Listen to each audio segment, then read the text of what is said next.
Hello, everyone, and welcome to Crucial Conversations, Session 3, Cultivating a Recovery Inclusive Culture. My name is Max Backer, and I am the Community Manager for Work at Health, and I am delighted to be your host today as we discuss this incredibly important topic. If you'd like to say hello in the chat, please do. You can let us know where you're zooming in from, or what company or organization that you are representing today. I also want to let you know that if you have a question or comment throughout the panel, please go ahead and put it in the chat or the Q&A panel, and I will be sure to have the panelists answer it at the end of the session. If you missed session 1 or session 2, no worries. We have all of our sessions linked here on our YouTube page. I'll just go ahead and put that in chat. You can also learn a little bit more about the services that Work at Health can provide employers. Session 1 details how to look for signs that your employee may be struggling with a substance use problem, where session 2 discusses the impacts of substance abuse on your team. And today, of course, we'll be talking about how to cultivate a recovery inclusive culture. A little bit about Work at Health. Work at Health is the leader of virtual addiction care. We offer on-demand intervention, relapse prevention, and addiction treatment that is discreet, accessible, and delivers evidence-based, medically assisted treatment, cognitive behavioral therapy, dialectical behavioral therapy, psychoeducation, counseling, coaching, and more. I'd like to introduce you to our panelists today. Today we have Faye Zenoff, Vice President of Partnerships for Work at Health, and we have Grant Voiles, Behavioral Health Lead in Georgia for Work at Health. All three of us, including myself, are also in recovery.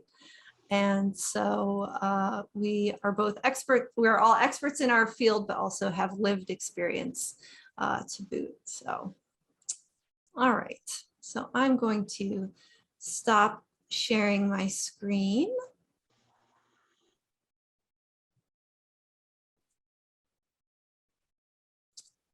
And let's get right to this conversation. It's been in the news here and there, certainly with the increase of working from home in our culture. What is a recovery inclusive culture? That's a good question. I'm so glad we are having that discussion today. Hi, thanks for introducing us, Max. I'm Faye. I'm so happy to be here. When we think about having a recovery inclusive culture, I think it's no different than a restatement of our deepest values as an organization. When we actually come out and talk about having recovery inclusivity, it's a reaffirmation of our, did I just say this? Of our values as an organization. So what does that mean? It means that we reframe recovery from being the outcome of a crisis intervention for an individual having a problem with substances to an affirmative action to ensure that we don't have unconscious bias as an organization, to be a place that we use in order to be more effective. We use drugs and alcohol to have camaraderie. It is aligning recovery with a value of wellness, and that any organization that believes in promoting employee wellness would therefore have an alignment with recovery as incorporated in the term of wellness, that it is a lifestyle. It is not an act of recovering from a crisis. It's an act of living healthily.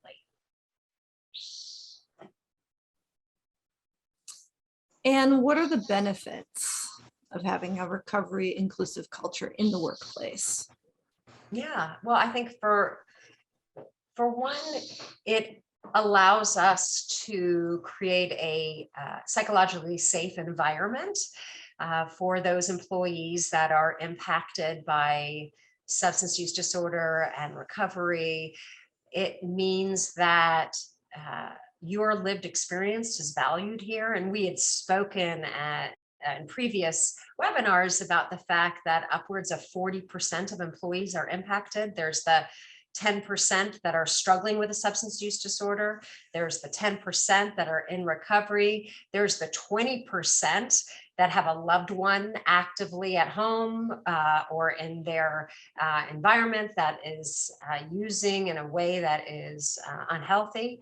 But post-COVID or during COVID, upwards of 60% of employees have indicated an increased use of substances, particularly alcohol, and nearly 50% say it's an unhealthy relationship. So again, one doesn't need to have a crisis to get help. One can realize that I might want to re-examine my relationship, and I'm in an organization that supports health and wellness. So I can reach out to my benefits, or I can reach out to my manager, or I can reach out to HR and get the support I need to be most effective.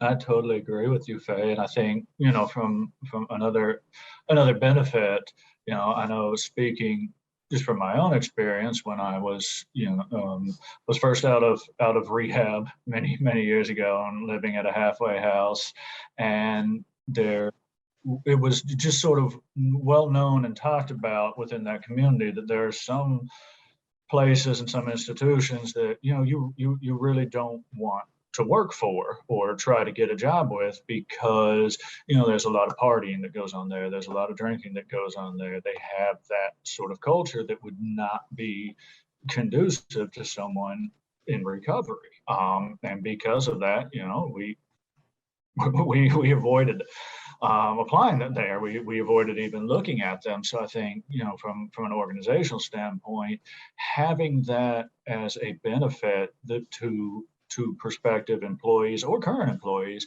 is to really broaden the number of employees that would work for you or would be willing to work for you or interested in working for you, and help with retention also. I know there's a lot of talk, of course, about getting employees and maintaining employees, and this is one of the factors that I think people in recovery sometimes have to look at. Like, is this job going to be supportive in what I'm trying to do? Is this going to be a healthy choice for me to take this job or to keep this job? And by having a recovery inclusive culture, we can say, yes, it is going to be supportive of you, and that helps, it helps attract and it helps retain more employees, and with hope, more quality employees. So I think it's very beneficial sort of on both sides of the coin there. Great point.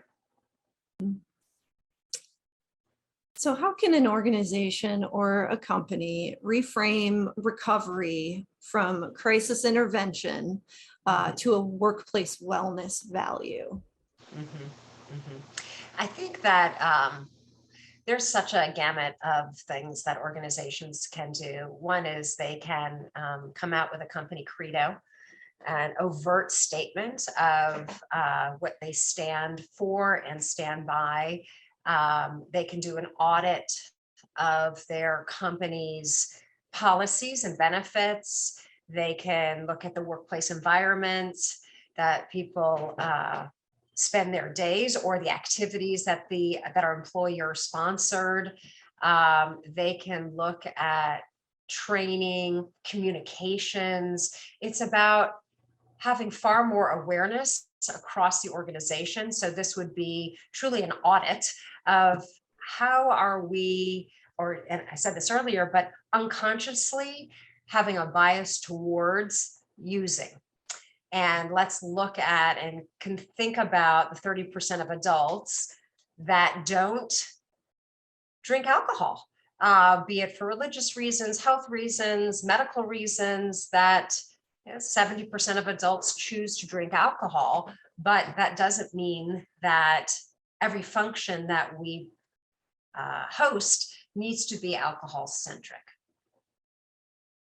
I think another thing is looking at and celebrating recovery at work and in the community, partnering with recovery organizations, nonprofits, to celebrate what recovery looks like long-term, not just a short-term intervention. I'm not using, and we are in crisis again, but looking at the long-term benefits. Who in senior management is in long-term recovery?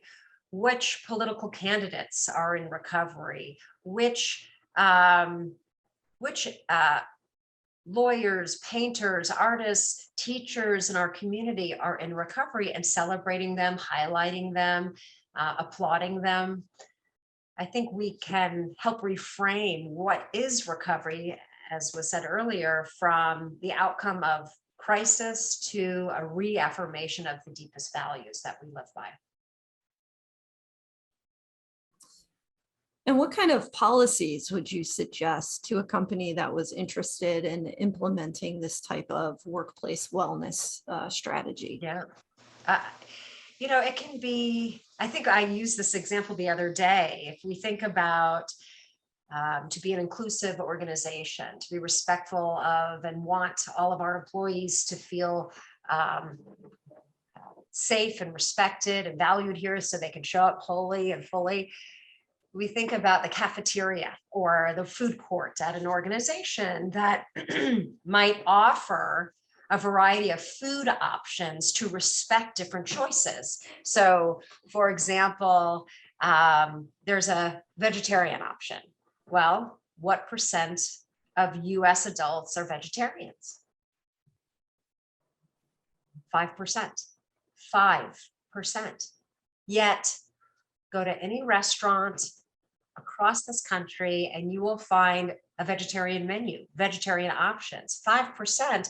And yet we provide the mainstream with vegetarian options. And we know the data shows that plant-based diets are far healthier for us and for our planet. Nonetheless, the majority of people who order vegetarian meals are not vegetarian. So by providing food that is vegetarian, respectful of the 5% of adults, we support a healthier culture. So policy can be that we ensure we provide as many options in our organization for those that live a lifestyle of health and wellness that does not include alcohol ingestion in any way. So the drinks we serve, the food we serve, the activities we do, the management practices, the team building, the communications, the images we use of what does camaraderie look like, success look like. What about doing something that's family friendly? What about doing something that's good for the environment? Let's look at activities that anybody can participate in, no matter their lifestyle, so that we don't inadvertently support isolation or stigma or so forth. What am I forgetting?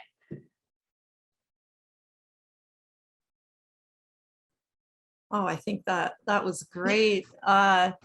We've been talking about kind of these new ideas, new ways to look at wellness in the workplace. What can be problematic with the traditional workplace culture of happy hours, grabbing drinks with coworkers after work? I'll jump in on that one. And when you look at having drinks after work or having drinks at work function, or even in some cases having drinks at work during work, and when that type of behavior occurs regularly, that begins to normalize the connection between work and alcohol, or coworkers and alcohol, work functions and alcohol. It makes it a social norm that, even if it's not necessarily a conscious thought, there's a connection between alcohol and the place of work. And it begins to seem more and more normal that alcohol is involved in work or work type things.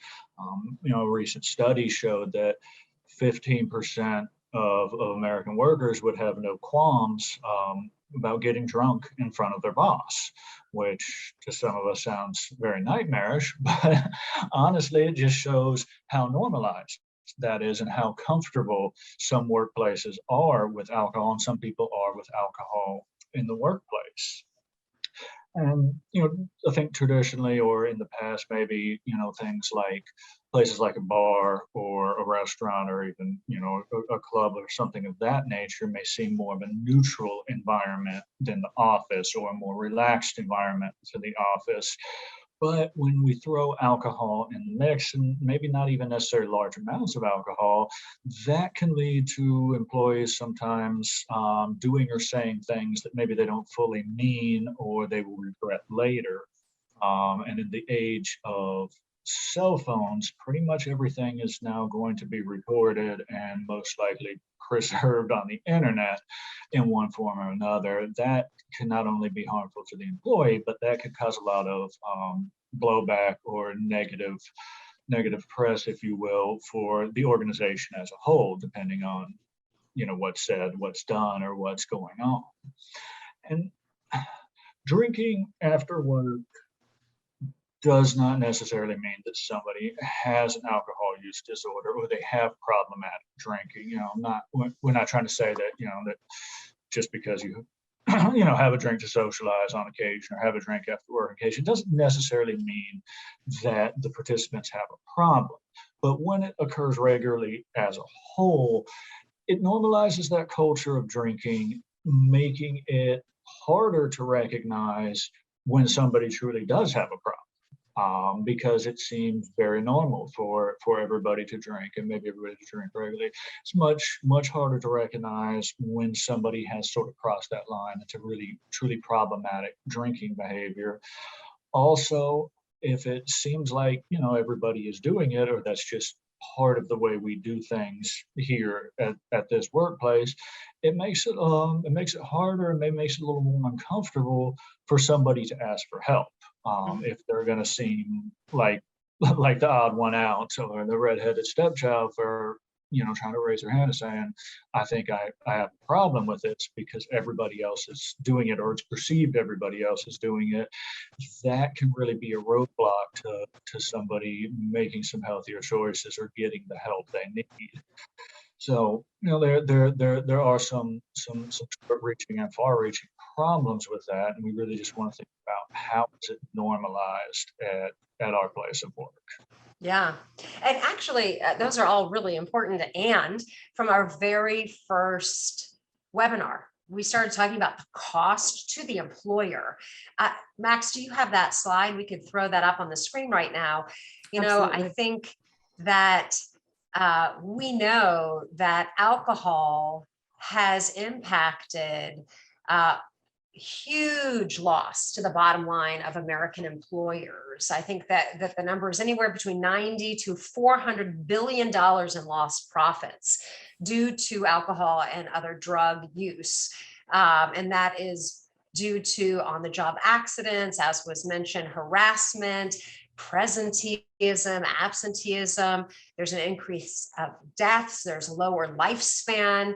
There's employees feeling negatively impacted by their colleagues' use. And then, of course, there's just missed days of work, which is the absenteeism that people who are habitually using are, for a variety of reasons, missing between 2 and 3 times the number of work as somebody who doesn't have an alcohol use disorder. And then you look at, fast forward, an individual in recovery uses less days off than the average worker. So everything would point to everything Grant just said, and it just makes common sense for the bottom line and safety, litigation, risk mitigation.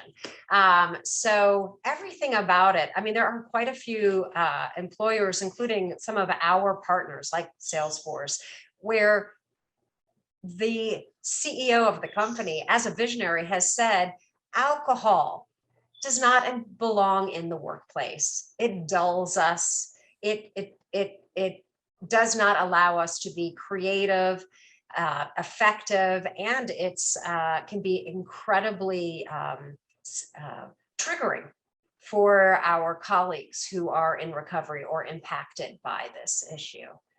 So it goes against the norms, but it is absolute, like all the data would indicate that it is beneficial not to have alcohol be part of workplace or workplace functions.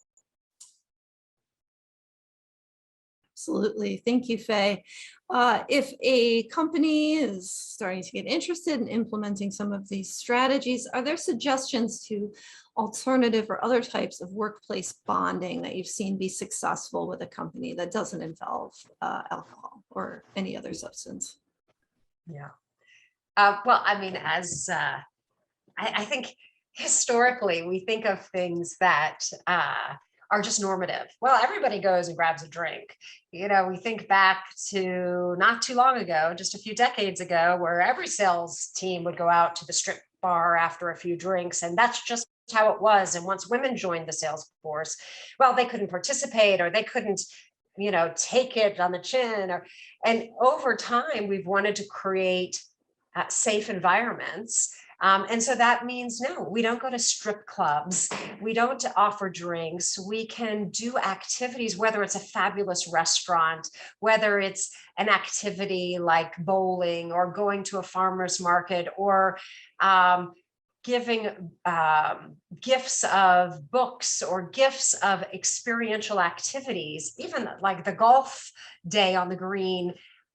Again, it's just leaving out the piece of the alcohol and bring in a yoga instructor, teach us how to relax without having to pour a toxin into our system. Teach us how to bring in a comedian. Let us learn how to laugh unabashedly without having to have a few drinks to loosen up. I think so many of us, 23 million million Americans, are 5 years or more in recovery from alcohol or other substance use disorder. We have wonderfully rich, fulfilling lives that do not include substance, alcohol, or other drugs. And we can come forward and serve on the diversity, equity, inclusion groups, employee resource groups, and committees to educate and inform our colleagues, coworkers, managers of what recovery has to offer those employees who aren't in need of it, but who can benefit from what we've learned. Absolutely, Faye. And I think really just in simplest terms, you know, what are some fun or camaraderie activities that can be done without alcohol? Really, it's pretty much anything. You know, there's very little that has to have alcohol as a central focus point. Whether it's, you know, a small get together, a large get together, something as simple as, you know, drinking coffee, something more, you know, family oriented, company family picnic type thing or family dinner type thing, or even, you know, team building or leadership activities. None of those types of activities have to involve alcohol. A lot of times, you know, people have chosen to make it involve alcohol or to allow it to involve alcohol, but typically they really, you know, they really don't. Maybe, you know, going to the bar is out because that's the focal point there. But outside of something like that, it's pretty wide open on doing that. And, you know, and I find that the majority of people are not really necessarily going to miss it if it's not there. If they have food or they have some sort of activity or entertainment or they have a source of caffeine, typically they're going to be pretty happy, pretty engaged, and not, you know, looking around like, oh, well, where's the beer? This is horrible. There's no alcohol. The majority of people aren't even really gonna miss it very much. So sometimes just putting focus on how do we put together a good get together or a good activity or, you know, whatever it is your company needs, and just not think about alcohol at all, and just sort of be freeing, because there's very little that can't be done with no alcohol. I think we can just keep. Isn't that amazing? I think it's a great reminder. If anybody's having that reaction, like, oh my gosh, how would I possibly do this or that without alcohol? That's probably a little bit of a flag that we might want to re-examine the role that that substance plays in our life. It's like a kid, like, I'm not going to be able to watch TV, or I'm not going to be able to be on my screen. It's like, get back into the world and, you know, experience life without that crutch.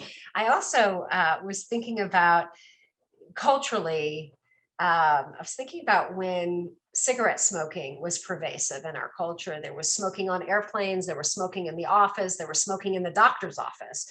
It was before we came to realize the impact of smoke, secondhand smoke.